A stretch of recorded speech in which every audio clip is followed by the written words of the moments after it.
asalaamaaleykum chers téléspectateurs bu Jeunesse Media Group tey ñu ngi ñëwaat ak yéen ci deuxième numéro seen émission en face tey nag ñu dalal ki nga xam ne moom mooy Sensei Lo nekk ki nga xam ne moom moo jiite Ndofane Karaté Club Sensei ñu bàyyi la nga nuyu ak téléspectateur bu Jeunesse Media Group. asalaamaaleykum wa rahmatullah ñu ngi nuyu waa Lagem bi yëpp ku ci nekk surtout ak sa sant di nuyu waa Sénégal yëpp aussi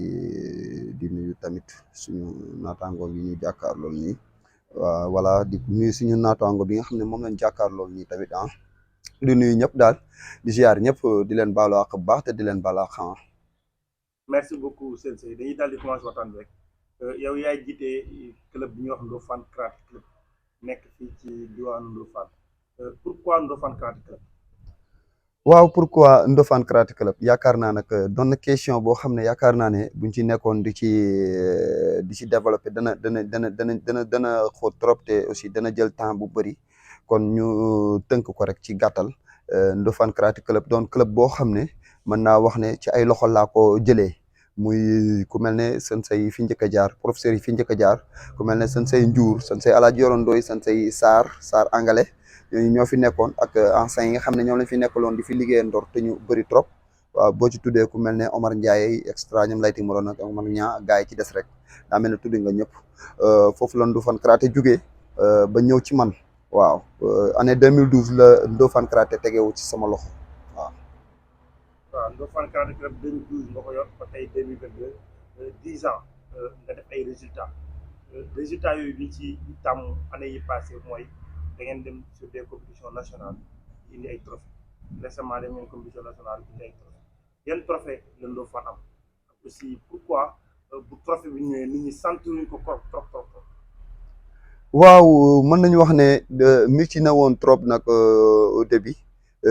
ba ñuy door di jël club bi ndax ñun xamuñu tamit lu dul compétir ñi fi nekkoon doon ay champion ay jàmbaar jëlelee karaté bi fenn yóbbu ko fu sori ndax bañ fiy nekk karaté bi amul woon karaté woon na noonu comme salle bi doon clando waaye ñuy nekk fi di fight ba salle bi doon club boo xam ne tey mën nañu wax ne affilié na niveau international affilié wu na li nga xam ne tey mu doon club ñu tuddee ko Lagem Karaté Club waaw ci biir Lagem Karaté Club boobu noonu nag ba ma ko téye ak léegi téye bi ba ma koy dodi téye mu métti trop ndax ñun compétition rek lañ xamoon fi ñu nekkoon bañ ñëwee nag bëgg ci compétir ki nekkoon ci président ligue bu karaté bi nañu instant bi ligue bi dafa am problème fi dool nii ba ngeen compétir waaye mënoo leen dem faaw ngeen toog xaar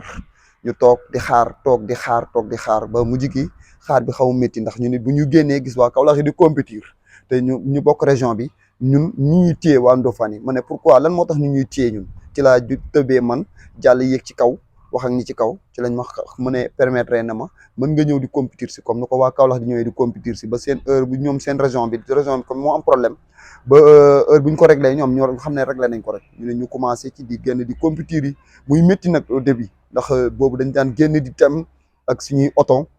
affaire bi di métti ñuy dem mën nañu wax suñu première compétition yu bëri dañ daan dem ñu ñuy gagné ñuy dem ñu ñuy gagné ñuy dem ñuy gagné ñu dem ñuy gagné ba léegi daal fi ñu toll nii alhamdulilah macha allah ndax kenn mënut a tuyee guddi gi ñu toll nii ku karaté Sénégal kenn mënu ko tudd te boole woo ci Ndofane Karaté Club kenn mënu tudd karaté Sénégal te boole woo ci Ndofane Karaté Club mu doon loo xam ne nag liggéey bu métti la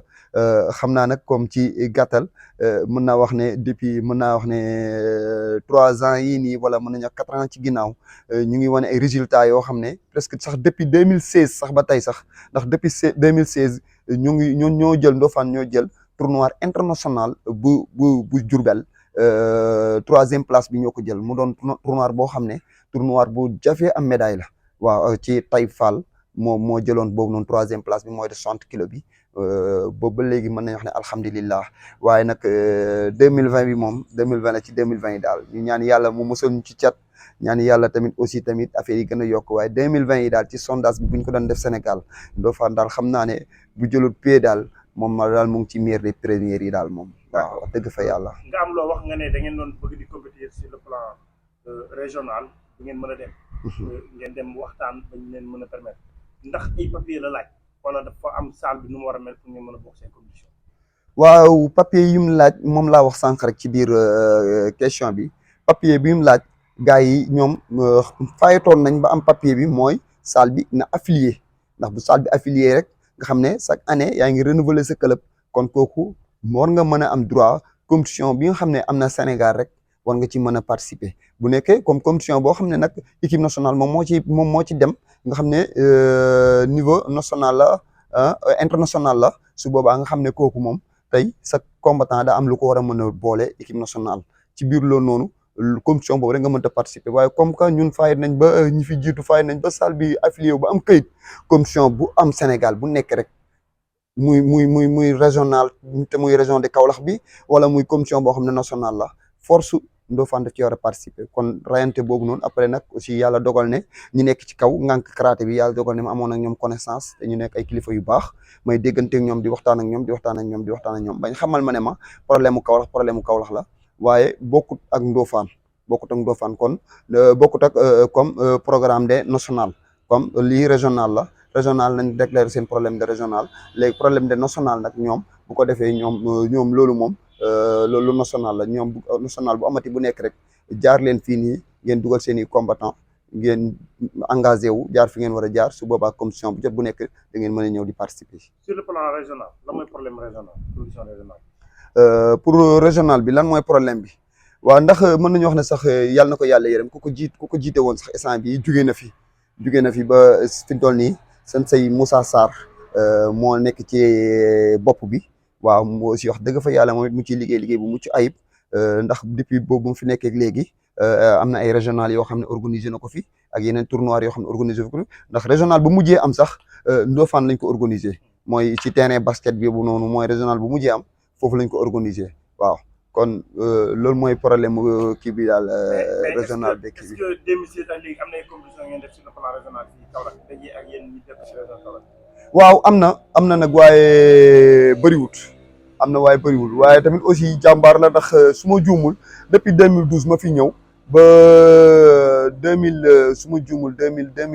2018 mu jël ligue bi boobu ba léegi depuis 2012 ba 2018 bi musuma fi gis championnat régional mosoon a am depuis daal mu président bi ko téye nii ci Moussa Sarr fa la commencé gisee régional di fa am waaye régional yi ma daan yéeg ak yi ma daan gis yëpp boobu maa ngi Diourbel ndax Diourbel laa génnee man région de Diourbel Touba laa jàngee karaté Diourbel laa génnee foofu laa doon gis ay régional waaye fii ba ko président Moussa Sarr téye laa commencé di gis championnat régional yi ci laa ci commencé di kii nag. am nañ njort que ni championnat national régional bu commencé woon Ndofane mën na ci am médaille yu bëri ndax si région de Kaolack kuy bokk compétition nationale di am ay médailles kon yaakaar naa si c'était au niveau régional moom xam naa da ngeen dem rek jël ñëw génn. waaw ndax dëgg la nag ne xam naa ne régional souvent léegoo-léeg dana gën a métti ci ñun sax ne national waaw régional bi dana gën a métti sax souvent ak national bi léegoo-léeg tamit national bi tamit gën a kii nii ndax xam nga régional bi souvent léegoo-léeg xam nga rek gars yi moom daanaka du neex a wax daal gars yi léegoo-léeg xam nga daanaka comme problème de ay arbitre yëpp Kaolack lañ dëkk teg si waaw waaye teewul na tamit booy dañuy kii nii te aussi tamit souvent arbitre dañ koy teg ci yoon léegoo tamit xam naa gars yi xaw a kii ak yooyu waaye léegoo-léeg ñu teg ko ci yoon waaye régional tamit dañ fay décroché waaye national ak régional yëpp nag vraiment wax dëgg fa yàlla dañ fay décroché bu baax a baax. ñan leen gën a ràññee ci seen karaté club ci ay médailles. waaw ndax mën na waaw xam naa nag lim bi dana jafe daal waaye 2022 bi daal moom 2022 bi daal moom meilleur élève daal ci médaille gum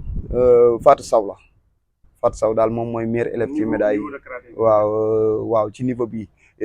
ci côté région bi moom moo fi meilleur élève bu nekkee tamit ci côté yi tamit national tamit moom mooy meilleur élève ci Ndofane gi aussi tamit da nga koy xool ba xam tamit ci ba xam région bi yëpp tamit est-ce que duñ xool ba xam meilleur élève doonu ko ci catégorie est-ce que tamit national tamit meilleur élève est-ce que doonu ko ci catégorie loolu la ñuy xool waaye daal Ndofane moom moo fi doon meilleur élève daal ci médaille. yan médaille leen ñu mën a limal si ñu am seen année 2020. waaw Fatou Sow première compétition bu mu njëkk a participer am na médaille régional Kaolack am na médaille championnat Sénégal am na médaille d'or région de championnat régional am na médaille d'or championnat am na médaille d'argent championnat Sénégal am na médaille d'or coupe Sénégal am na médaille d'or am na médaille d'argent Open de Brest bi am na médaille d'or championnat Sénégal bi ñu jugee barki dem am na ci médaille d'or mën nañu wax daal xam naa médaille mi ci loolu ma jàpp daal waaye rakal naa ne ay médaille ëpp na loolu noonu. médaille d'or moom mooy ba ñu mënoon def différence. waaw pour yow médaille d'or moom mooy premier. mooy médaille bu gën a fort ci médaille yi. mooy médaille bu gën a fort ci médaille bi. am tamit ci compétition bu nekk ak médaille bi li nga xam ne tey moom la lay apporteel voilà ci médaille boobu noonu Fatou Sow di am noonu voilà aussi tamit am yeneen élément yoo xam ne tamit ñu ngi ci ginnaaw ñoom it ñu ngi am ay médailles am na ñoo xam ne fi mu toll nii compétition bu jot bu nekk danañ jël seen catégorie wala ñu jël deuxième bi bëri na ci nag. Ndofane Karaté Club mën na wax ne mooy champion national et international d'Afrique parce que ki gagné woon seen élément moo gagné à Diourbel. est-ce que mën nga ñëwaat si waaw muy première compétition bu ma juumut première Open international bu Sensei Dame Ndaw mu nekk ñu ngi profité waaleet aussi xam naa moom la ñu waroon jiitu sax mooy nuyu Sensei Dame Ndaw ak ligue Kaolack Karaté Kaolack yëpp aussi di nuyu waa tamit waa Diourbel surtout nag suñu maître suñu xarit suñu lépp muy suñu maître Sensei Mbaye Koundia ak waa Jolof yi nga xam ne fa laa génnee nuyu ñëpp di leen béggee aussi di ñaan yàlla tamit commission bi ñu jógee nii ndam lañ fa am jig leen waaw ñu compétition boobu nga wax noonu muy première Open international bu Sensei Dame Ndaw ñu amoon fa moins de 60 kilos bi Taïb Fall bi mooy papa finalu fa ak Talla Razak Ndiaye championnat d'Afrique ndax mën nañu wax ne championnat d'Afrique bi benn la Sénégal équipe bi bañ génnee ren benn championnat d'Afrique lañ amoon Talla Razak Ndiaye sama élève maître la waaw compétition bu Saint-Louis bi mooy première compétition ba mu fa jógee ba mu ñëwee dafa kiiyaat dafa confirmé waat li mu jëloon Égypte Caire moom la ñëwaat jël Saint-Louis ba mu ñëwaatee Kaolack di confirmé waat ñëw ba final war a confirmé dajeeg Taïb tombeeg Taïb Fall tamit moom it dem final bu Ndofane yàlla dogal Taïb mu mujj ko gagné kon mën nañu wax ne comme ni ko sama maître doon ñu ko waxee rek naan ñu ku gagné championnat d'Afrique yaay championnat d'Afrique kon mën nañu wax ne championnat d'Afrique bi Ndofane la nekk waaw. loolu am na champion d'Afrique mi ngi Ndofane nekk benn jeune bu am talent si karaté muy papa Taïb Fall di ko souhaité ay ndam yu bëri mi ngi waajal compétition que yéen aussi yéen a ngi waajal compétition yan compétition ñoo nekk seen kanam. waaw ay compétition mu ngi suñu kanam aussi tamit ñu ngi déglu appel ba fii ñu toog nii sax tey ñii nii mën nañu kër téléphone ndax mën nañu wax ne lu mu dee tournoi bi ñu jugee bërki démb ci ginnaaw mooy Open de Brest tournoi de Brest bi ñu jugee bu ñu fa après kii bi tamit championnat Sénégal bi ñu jugee nii ñu ngi am élément yoo xam ne tamit ñu ngi séntu pour ñu war leenoo convoqué équipe nationale pour ñu convoqué leen équipe nationale te ñooñu bu ñu leen convoqué tamit am nañ 1000 chances pour ñu bokk ci sélection équipe nationale bi te cadet junior senior bi dañoo war a génn 18 ans yi incha allah pour war a mën a dem championnat du monde bi nag dama fàtte xaw ma Turquie la war a amee xaw ma ban réew la war a amateeti waaw waaye ci Asie la ci Europe la yaakaar naa ci Europe la waaw ci Europe la war a doon championnat du monde boobu noonu te am nañ yaakaar doomu Ndofane bokk ci te ñu ngi koy séntu bu baax a baax te tamit incha allah doomu Ndofane yi danañ dem regroupement bu ñu demee regroupement am nañ yaakaar daal pour ñu bokk ci éléments yi nga xam ne ñoom la ñu tànn pour ñu mën a dem waaw commission yi nga xam ne moo nekkaat suñu kanam nag ndax bu ñu jugee barki démb muy samedi bi jàll ni cadet la ak junior ak espoir ñoo doon compétir barki démb mooy samedi bi waaw foofu noonu nga am fa médaille am da nga force incha allah da ngay bokk ci danañ la convoqué regroupement danañ la sélectionné wala dañ la sélectionné nag loolu ñu nekk regroupement ñoom ñooy décider loolu noonu waaw beneen bi ci des mooy senior bi mooy ñëw senior bi am nañ ci éléments yi ci war a yëg comme Taïb Fall moom nga wax noonu mu ngi war a yëg ci senior bi ak Mamour Thiaw et cetera am na yeneen éléments yoo am na yeneen filles yoo xam ne tamit ñu ngi war a préparer pour yëg ci senior bi daal lu mu dee danañ ci am 7 personnes yoo xam ne war nañoo yëg ci senior bi moom mu ngi amee stade de Lat Dior bu Thiès fa lay amee incha allah samedi bii di ñëw bu delsee yaakaar naa muy tomba xaw ma 27 xaw ma daal côté boobu la waaw. ngeen def ay sorties di représenter Ndofane. comme ni ñu ko waxee Ndofane Karaté Club ban taxawaay la waa Ndofane war a am ci yéen ñi nga xam ne da ngeen représenter le drapeau communal. waaw war nañoo ñëw pour jàppale ñu ndax comme li ma ko waxee barki démb sama émission bi rek ci rajo nee naa leen Sensei waxut ne pour ñu jàppale ma ci wàllu ceeb pour ñu jàppale ma ci wàllu diwlin pour ñu jàppale ma ci lu jëm suñ kër déedéet man dama ne ku may jàppale sax na ma laaj li ma bëgg mu jël ko defal ma ko matériel ñëw def ko ci salle bi moom laa bëgg mën naa wax ne ci condition yu métti ci la ñuy entraînement ci condition yu métti ci la ñuy demee ci condition yu métti ci la ñuy demee ndax commission bu jotee essence bi nii dañuy débrouiller bu métti ndax commission élément yi dem xam nga ne passe loolu yóbbu Dakar dugal la biir Dakar lekkal la fa naanal la fa defal la fa 2 jours xam nga ne loolu xaalis la ci athlète bu nekk te commission bi jàll nii bu mu juumul ñu ngi yóbbu athlètes yi war a dem présenté wu 12 athlètes ñoo présenté wu ci commission bi jàll nii 12 athlètes ñoo ci présenté wu 2 athlètes rek lañ ci gagné par point 2 athlètes rek lañ gagné par point ñi des yëpp décision de arbitre lañ leen gagné ñi ci des yëpp décision de arbitre lañ muy xale yi kon jàmbaar lañ trop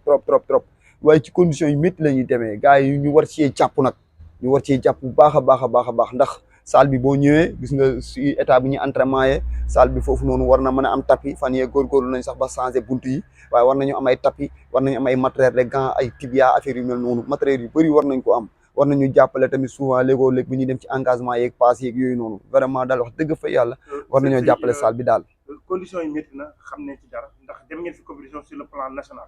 à Dakar ngeen am ay médailles am trophée war a ñëw am problème pass loolu aussi yaakaar naa ne mën nga si ñëwaat parce que dem ngeen ba garage am problème pass ba ay benn autorité jàpp dimbali leen waaw ndax aussi tamit wax dëgg fa yàlla moom it ñu ngi nuyu kilifa yi nga xam ne tamit ñu ngi ci dëkk bi yëpp kilifa diine kilifa aada yi ndax moo waroon a njëkk sax waaw waaye doomu aadama am matut waaw aussi tamit di nuyu tamit autorité yi nekk ci dëkk bi yëpp surtout Cheikh waaw surtout Cheikh moom it aussi wax dëgg fa yàlla ndax lu ma koy waxee rek nga xam naa nag li may wax rek saa su nekk man politigaanu ma topp ma ci kenn di la dawal naan la damay politique wala dara te aussi tamit wax dëgg fa yàlla waaye nag man li ma waxu suñu ab daal rek laay wax nag du ma gërëm ku ma defalul dara donte nag ñu bëree ma defal nag ñu bëree ñu defal ñu bëree ñu jàppale waaye Cheikh depuis avant muy politique ba tey ci laa commencé woon mu ñu doon jàppale ci yu bëri ndax man ba ma xamee sax ne day politique wallaahi yéex naa koo xam wallaahi ak sama diggante yàlla rek moo tax may wax mook aadi yëpp yéex naa aadi moom ba mu duggee ci politique sax moom mën nañu wax ne muy monsieur le maire mën nañu wax ne mën na bañ a yàgg googu noonu waaye moom kii sax dégg naa ne yàgg na ci woon waaye avant boobu noonu la doon ànd ak ñun doon ñu jàppale ci commission boobu bañ fa jógee muy coupe Sénégal bi bañ fa jógee ñëw yàlla dogal foofu tamit nañ fa 5 médailles bañ fa jógee ñëw ba ñuy ñëw moom it mu fekk ñu garage situation yi métti woon trop mu daggal ñu paas ñun ñëpp jàppale ñu wax dëgg fa yàlla moom it jox ñu xaalis ñëw na barki démb saal ba nag am na li ma ko wan ne ko moom la ñu bëgg li ñu bëgg nag moom fi mu toll nii mooy 1,4 million yi moom 1,4 million yi dañ ci jàpp bu baax a baax muy suñ tapis saal bi tapis yi nga xam ne moo ñu war a jàppale si saal bi dañ ciy jàppale kooku moom ñu ngi ko ciy woo di ci woo tamit bépp bonne volonté ci 1,4 million yi waaw. da ngeen bëgg a moderniser seen salle mu nekk salle bu moderne. ngeen def ko tapis. mais est-ce que foofu yéen ko moom. waaw ndax lu tax defuñu fa tapis boo xam ne sax tapis fixe la loolu la ñu xalaat li nga wax nii moom la ñu xalaat nit ku nekk nag barab ba mu nekk nag yaa ko war a defar ba ku la fa fekk ku nekk rek mën laa nawloo ndax ku ñu fi fekk nawloo ñu rek mooy nawloo nga waa Ndofane ndax soo demee boo ñëwee da nga naan Saalum Ndofane bu rafetee moom ngay wax bu ñaawee moom ngay wax tapis yi ñuy wax tapis démontable la nekkul tapis yoo xam ne dañ ko fay def mu fixé fa buntu yi nag c'est normal ñu war koo def ndax buñ fa nekkee léegi yàgg na te wax dëgg fa yàlla comme suñuy bagage ak yëpp a nga fa war nañ faa mën a defar buntu bu ëllëgee tamit bu demee ba borom soxla ko tamit ñu mën koo bàyyi ak ay buntam ndax wax dëgg fa yàlla ñu ko jox ñu ngi ciy jàppale nañu baax a baax ndax bu leen neexoon duñu ko jox waaw kon tapis yi ñu fay def nekkul tapis yoo xam ne tapis fixe la ndax tapis yoo xam ne tey Ndofane bu organisé woon régional sax ay démontable lay doon dañ koy démonter yóbbu ko teg ko fee moo tax tapis yi xaw a seer ndax 8 mètres carrés bi mu ngi jar 700 000 te ñaari 8 mètres carrés yi moom moo ñuy mën a jàppale pour luñ mën a soxla ci salle bi ñu mën koo am 700 000 yi bu ma juumul 1,4 million lay doon waaw. jotul ngeen fixé objectif pour suuf mairie jàppale leen ngeen tabax moom seen bopp dessiné ko ñu xam ne fii Ndofane Carrefour moo ko. c'est juste wax naa ko président Cheikh wax naa ko tamit monsieur le maire Adi ndax les jours bañ koy wax ñoom ci biir salle ba lañ ñu fekk muy élection yi ñu jugee politique yi kii bi ñu jugee nii. yi ñu jugee nii ci waaw yi ñu jugee nii ñëw nañ ba salle ba ci biir salle bi ñu taxaw fa ñu toog ci waxtaan ci ak ñoom ne leen nag bu ñu sañoon comme li ma wax sànq rek danañ am terrain boo xam ne du nekk ci turu kenn ku dul turu Karaté Club bu Ndofane bi moom moo ciy nekk ndax tamit ñun dañoo bëgg loo xam ne dañoo bëgg liggéey loo xam ne bu ëllëgee nit ñëw liggéey lu ko ëpp waaye balaa mu koy liggéeyaat bu ñëwee dana sonn loolu la ñu bëgg ñun waaw te dañoo bëgg nit bu ñëwee nag suñu yéene mooy liggéey fi lu bëri waaye nit bu ñëwee liggéey lu ko ëpp waaye balaa mu koy liggéey dana sonn ndax ku def lu bëri boo ñëwee ba koo romb da ngay sonn trop trop trop kon ñun loolu lañ bëgg ndax xam nañ ne tamit temps bu ndaw la léegi tey bu soobee yàlla dañuy dem keneen ñëwaat mën a continuer wéyalewaat waaw. seeni voyage nan lay demee ku si nekk yaa indi say waajur lu mu la jox wala dafa ñu leen di jàppale pour ñu mën def seen voyage parce que li ngeen di génn bëri na te génn bu si nekk ay moyens la laaj. moo day métti trop nag day métti trop trop trop trop trop ndax fi ñu toll nii instant bii nii tey athlètes yi war a génn nii athlète bu nekk rek boo xoolee tey engagement am ak l'argent de poche ak yooyu athlète bu nekk rek daanaka lu xaalis bi gàtt dana mat 15000 lu mu gàtt rek xoolal léegi foofu noonu nga ko xool ne suñu dem bi jàll nii barki démb athlètes yi 12 lañ ñi seetaan yi ji woon ak athlètes yëpp boo ko boolee yaakaar naa bu ma juumut ay 26 personnes xaw ma 28 personnes lañ imaginez ne 28 personnes yooyu yëpp athlètes yi danañ engagé wu athlètes yi danañ dagg assurance athlètes yi danañ passe aller-retour athlètes yi danañ soxla ay l'argent de poche voilà kon loolu day métti trop athlètes yi nag kenn ku nekk yaay ñëw ak sa doole ñi nga xam ne ñu ngi ci salle bi tamit di dund karaté bi tamit dañuy jàppale booy si engagement yi souvent léegoo-léeg comme ku mel ne ak benn yenn bonne volonté yi dañuy ñëw di woo yenn booy di leen jàppale di leen engagé di jàppale booy di leen jàppale di leen jël ay teneeg yooyu noonu affaire day métti trop surtout tamit ñun moom amuñu mënuñu waaye xam naa commission bu ñëw bu nekk rek suñ poste du ko fekkee suñ poste da ciy dee bu baax a baax man mi nga xam ne maa ko jiite. ngeen am affiliation ba mën a bokk ci compétition nationale internationale ngeen am ay kayit ba Ndofane Karaté Club am kayit bi ñu reconnaître est-ce que au niveau de la municipalité yéen a ngi jot ay subventions yu leen jàpp. waaw ndax bu ñu jumul nawetaan yi jàll nii amuñu ko waaw amuñu ko aussi tamit sama mbokk sportif yi nekk ci dëkk bi tamit dañuy sport ñuy nuyuwaale ñëpp ku mel ne Manga ku mel ne Jaata Ñaan ñu ngi dégg ay résultats moom it ñu ngi koy félicité bu baax a baax ak yeneen athlètes yi nekk ci dëkk bi athlètes yeeg fitness beeg yooyu yëpp mën nañu wax ne amul benn kii ndax aussi métti woon nañu trop tamit bañ toog di ko waxtaanee ba bëggoon cee dox tamit yàlla dogal ne ki fi nekkoon te doon def loolu tamit yàlla dogal mu jóge fi waaw kon loolu métti woon nañu trop ndax subvention yi wax dëgg fa yàlla souvent léegoo-léeg dañu jot subvention 50000 léegi bu ñu jotee subvention 50000 mu jigi affaire bi man reetaan la may def sax bu ñu jotee subvention 50000 da ngay dégg après Ndofane Karaté kay am nañ 50000 da ngay gis léeg-léeg sax ñu may yeb dañ ma leen romb ci dëkk bi ñu may tooñ naan ma am ngeen 50000 quoi di ma tooñ te 50000. ñoom xam nañ souvent dañ ne ñi jiite dañ leen jox xaalis ñu lekk. waaw xam nga tey fi mu toll nii mën naa wax ne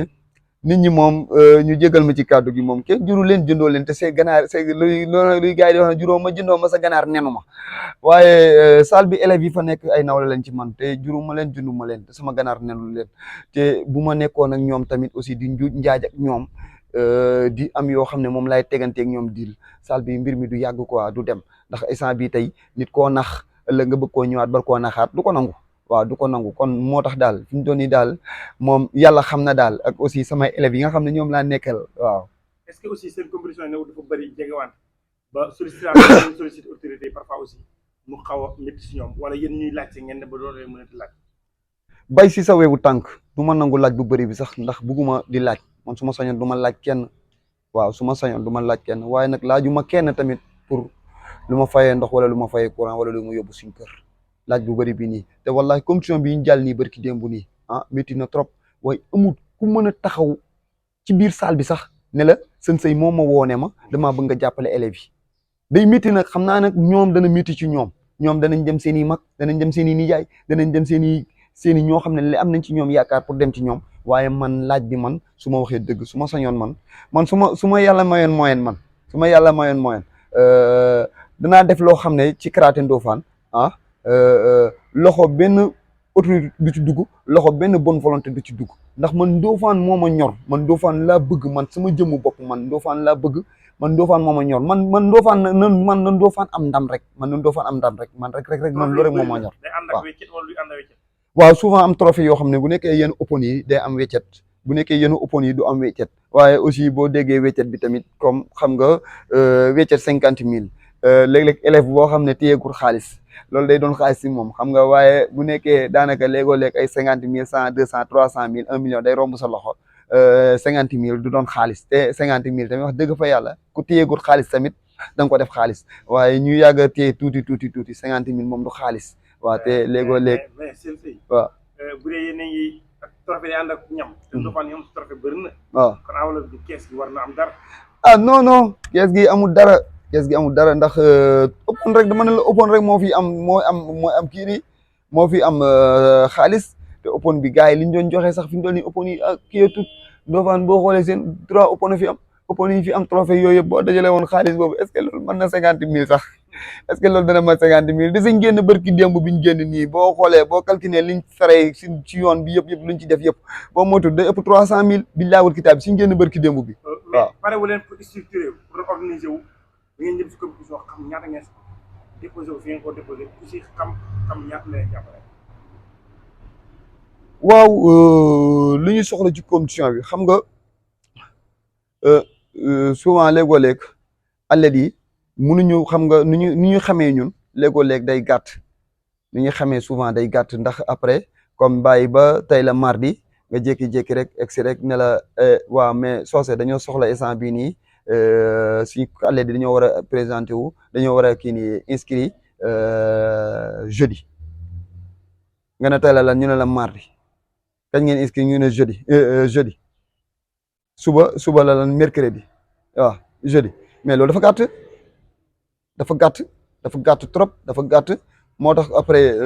danañ bëgg ku ñuy jàppale waaye xam nga tamit aussi lu ma bëgg ku ma jàppale tamit du tere tamit ma wax la loo xam ne amul naan la ay dama am 10 athlètes yu ma war a yéegal compétition nangam sangam après ñu dem ba boobu ma xool ne 10 mënut a dem 5 mën a dem kon dèjà li ma waxoon ay fen lay doon te bëgg tamit ku ma jàppale man ak ku mën ci doon ci àdduna lu tax ma fen la damay wax carrément li nga xam ne tamit mooy xaqiqatan waaw moom rek laa ciy wax waaw. Karaté bu amee compétition stade Marius Ndiaye mën naa jël témoin dem naa fa dëkk bu si nekk dangay fesal benn partie tribune bi say supporter yéen ngeen dem Dakar vous êtes seul lan moo waral loolu nit ñi dañ ko dul yëpp wala yéen soxla supporter seen bopp waaw dañuy dem te ñu ngi jafe-jafelaat athlètes yëpp bu baax a baax surtout Fatou Sow ndax compétition bi lu bëri moom moo koy tijji compétition yi am yëpp moom moo koy tijji comité bi te aussi tamit moom moo koy tijjiwaat da koy tijji 2 fois moo koy tijji finalu jël catégorie bu ñuy def remise des médailles bi da ngay dégg ci micro central bi ñu naan Fatou Sow Ndofane man li ma la wax rek sànq Socé dama bëgg Ndofane ba nga xam ne bu ñu naan Fatou Sow Ndofane sama xol bi dafay sedd guy damay bëgg micro central bi muy tudd Ndofane daal ak ay kii dama bëgg ñuy tudd Ndofane ci niveau yëpp nag sport yëpp nag bu ma sañoon basket beeg football bi handball beeg lépp rek ñuy génn rek Ndofane nay sport bi day dem Ndofane na dem rek na dem jeunes yi dem na man daal noonu Ndofane avance rek waaw bu ñu sañoon Ndofane ñëpp danañ ñëw bu ñu sañoon loolu lañ koy dégg bu ñu sañoon bu ñu finalu waa doomu Ndofane yëpp dañ fay nekk waaw pertant nag waa Ndofane dañuy ñëw ñu nekk foofu noonu ci biir Dakar dañuy ñëw bu baax a baax dañuy ñëw en marge dañuy ñëw ci côté tribune bi dañuy feesal benn côté. xam nga ñu mën a supporter loolu muy les étudiants. est-ce que bu ngeen leen boole woon ci affaire duñ gën a yombal mën nañ déplacé wu te mën nañ supporter te aussi Ndofane leen représenté nañu nañ yegg si ñu boole ci seen bopp bëri naa ci élève de étudiants yi bëri naa ci élève de waaw bëri naa ci élève de rek étudiant la ma gay étudiant la ak ñoom bu jugee compétition étudiants yi way des ginnaaw est-ce que jarul ngeen am benn moyen de communication bi ngeen communiquer bu ngeen ñëwee compétition ñu véhiculer dans les appartements dans les pavillons doomu Ndofane xam ne waa Ndofane ñu ñëw tey Dakar day leen si bootee loolu aussi dafa laaj communication waaw mu doon liggéey boo xam ne mën nañu wax ne liggéey entreprise nag mën nañu wax kenn nit yoru ko comme li nga wax nii xam nga tey mën nañu wax ne yàlla mën na dogal ne xalaat xel mu bëri boo xam ne yaa ngi ko war a xalaat ci biir salle bi war ko ñu te boo ko yaa ngi ko yor te war koo xalaat te boo ko xalaatee boo ñu ko xelalee ci biir salle bi buñ ko defee rek dana doon loo xam ne danañu jàppale trop te yàlla dogal na ne xel moom loolu nekkul ci ñun comme li nga wax nii xalaat la waaye moom li ma wax sànq rek ñoom man étudiants yi lu ma ci am ci élèves ak étudiantes yi yaakaar naa ne war nañoo mat ay 30 personnes bëri nañ trop université nii rek fi mu toll nii instant bii nii tey ci guddi gi sax boo moytu tey da nga am étudiants yoo xam ne jugee nañ Dakar tëj nañ tey rek boo moytu boo ñëwee salle da nga leen fa fekk tey jii ñuy entraînement nii waaw bëri naa ci élève de. kañ la Ndofane pare pour organiser compétition. waaw organiser waat c'est la première fois si histoire de karaté Sénégal compétition am Ndofane muy régional bi fi amoon. muy championnat régional bi c'est la première fois tamit championnat régional génn Kaolack su ma juumut Dingiraay ci région de Kaolack la bokk Nioro ci région de Kaolack la bokk bu ma juumut Kër Madiabel ci région de Kaolack la bokk kon dëkk yooyu yëpp amul foo xam ne karaté bi dund na fa ba régional di fa mën a déplacé wu pour mën faa dem kon fii la art bi dundee fii la art bi di te liggéey nag moom moo tax ñu jox ñu ko nekkul ne dañoo bëgg dundal fii karaté Ndofane déedéet. compétition bi ñu jógee nii région de Kaolack bi Ndofane moo ci ëpp médaille compétition bi ci tege région de Kaolack bi Ndofane moo ci ëpp médaille compétition bi ci tege région de Kaolack bi Ndofane moo ci ëpp médaille. waaw Sénégal bi ñëwee est-ce que rusuñ aussi c'est dara leen ndax fii amul espace bu ñu defee compétition bi normal. waaw ndax am nañ ci problème ci suñ compétition bi jàll nii ndax espace bu ñu war a defee compétition problème la ba mujj gi ci terrain bii lañ ko defee ci terrain bu ndaw bi terrain basket boobu noonu foofu lañ mujjee def suñuy kii ak yooyu noonu. pour dalal leen fa pour ba ñëwee tamit aussi ba ñëwee maire abal ñu tamit ci complexe bi ñu dalal leen fi ñu añee fi vraiment toppatoo leen compétition ñoom nag régional bi ñu defee Ndofane bokk na ci régional yi gën a neex waaw aussi Sénégal nag dafa bëriwut place yoo xam ne mën nga ci am pour foo mën di organiser même niveau national sax dañoo am problème boobu noonu waaw ndax terrain bi ñuy Maurice ñoom moomuñ ko basket bee ko moom waaw kon Sénégal sax karaté bi. fan yi lañ koy door di may stade boo xam ne ñu ngi koy tabax muy japonais yi ñu ko may sax waaye loolu Sénégal sax dafa am problème place waaw waaye ñun nag buñ sañoon am place. pour bokk ci bureau ñi nga xam ne ñoom ñooy gérer karaté ci région bi ak sur le plan national pour que baat bi nga ut nga mën ko am foofu ñu ko war a waxee. waaw man maay adjoint trésorier bu li karaté Kaolack bi man maay adjoint bi te aussi tamit danañ may pousser ci poste yoo xam ne. ndax dañ ma waxoon ne ma président bi naa jël kii nii vice président ma bañ ndax am na yenn poste yoo xam ne dafa am ay pa ñoo ci nekk te karaté bi bu Sénégal dafa am yoo xam ne presque daanaka yi ci nekk arbitre yeeg ak yenn poste yoo xam ne ay président yeeg ak yooyu noonu yenn poste yu bëri daal ay maga ci nekk moo tax bugguma ci kii nii waaye li nga xam ne daal moom laay visé wu te moom laa bëgg. te moom laa bëgg tamit doomu Ndofane gën ma ci ñaanal ma doon coach régional doon coach national doon coach bi nga xam ne mooy coach national nga xam ne équipe nationale bu Sénégal bi heure buy génn bu nekk rek man maa koy génne ñu ñuy sélectionné équipe nationale ku nekk rek man maay décider éléments yi ñuy sélectionné ak ñu dul sélectionné loolu laa gën a visé man sama kii daal. bu boobaa nga beral wàllu Ndofane. su boobaa li olof di wax ne ku ràcc jëmale sa kanam nag daa muy dëll nag. wax dëgg fa yàlla parce que aussi yéen a ngi ko génn mais dañuy seetlu ne sur le plan régional ñu ne Kaolack waa Kaolack rek ñuy génn donte xam ne Ndofane taxaw bi am. est-ce que loolu rayut karaté bi. da koy rey nag waaye nag guddi gi ñu toll nii la am loo xam ne nag moom bis boo ko suulee mu suulee ko bis boo ko suulee mu suulee ko nag bu yàggee nag du neex a suulati nag da nga koy bàyyi loolu mooy ñu dal instant bi guddi gi ñu toll nii alhamdulilah daal guddi gi daal moom ak cant rek moom wax dëgg fa yàlla guddi gi ñu toll nii moom wax dëgg karaté Ndofane ku ko suul tamit da ngay sonn rek boo ko suulee tamit day suulee ko rek waaw. ban appel ngay lancer autorité. xanaa aussi di leen ñaanaat ci ñaari rek mooy comme terrain parcelle bi nga xam ne tey mënuñu wax ne ñu may ñu parcelle tabaxal ñu ko ndax olof li muy wax naan ndimbal moom da ciy fekk loxoy borom ñu ngi jéemal suñ bopp ñu ngi demal suñ bopp waaye parcelle bi ak 1.400.000 yi ñaari yooyu daal moom vraiment suñu waxee guddi gi ñu toll nii soxla nañ ko surtout nag 1.400.000 yi tapis amuñu ko bu ñu entraînement yi bu ñu génnee ci biti lañuy compétir tapis te tàmmuñu ko moo tax booy jàmbaar dëgg lañ ndax xamuñu tapis bu ñuy entraînement yi peron lañ xam peron la ci la ñuy entraînement ci la ñuy fausseté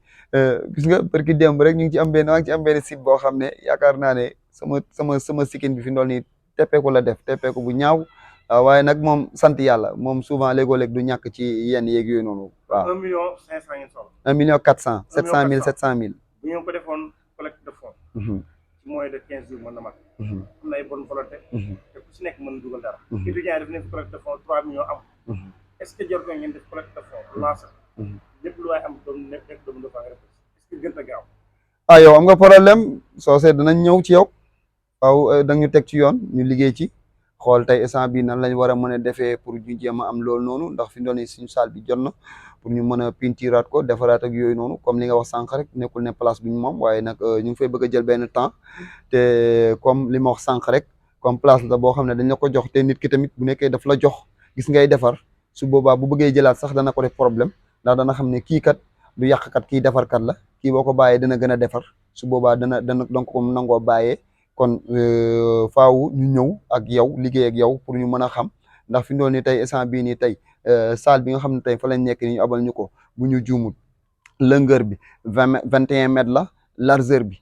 11 mètres la ci biir te loolu yëpp buñ ko occupé woon ak tapis danañu arranger trop faaw daal yow danañ fëgg bunt yi li nga ñu wax noonu ñu ñëw dox si ko ñëw xool nan lañ war a mën a doxee pour suñu loolu pour nu mu sottee waaw bëgg nañ ko trop daal vraiment bëgg nañ gars yi nee na karaté du pour dóore ci mbedd. non ñun ay combattant lañ yu génne ci biti di xeex pour lan pour couleur Ndofane rek pour mu dem ci kaw ñun ci loolu la ñuy dox. mais ne ko tese dóor. non jamais karatéka du tooñ. non karatéka warut a tooñ. te day jéggale. waaw te day jéggale. ban appel ngay lancé karaté ñi nga xam ne ñu utiliser sport yooyu noonu. waaw surtout ñun ñi nga xam ne tey ñu ngi def ñu ngi def art dañoo war a doon ñoo xam ne pas karaté rek ñëpp ñu nga xam ne ñu ngi def art rek dañoo war a doon ñoo xam ne ay exemplaire lañ war a doon ci biir société bi waaw pas ñoo xam ne tey instant bi xërti dóor def nii def naa déedéet demeewul noonu du war a doon saaga war a doon dóor kon dañoo war a joxe exemple boo xam ne daal ay référence yoo xam ne la ñuy doon yoo xam ne tey ku ñu gis ku nekk rek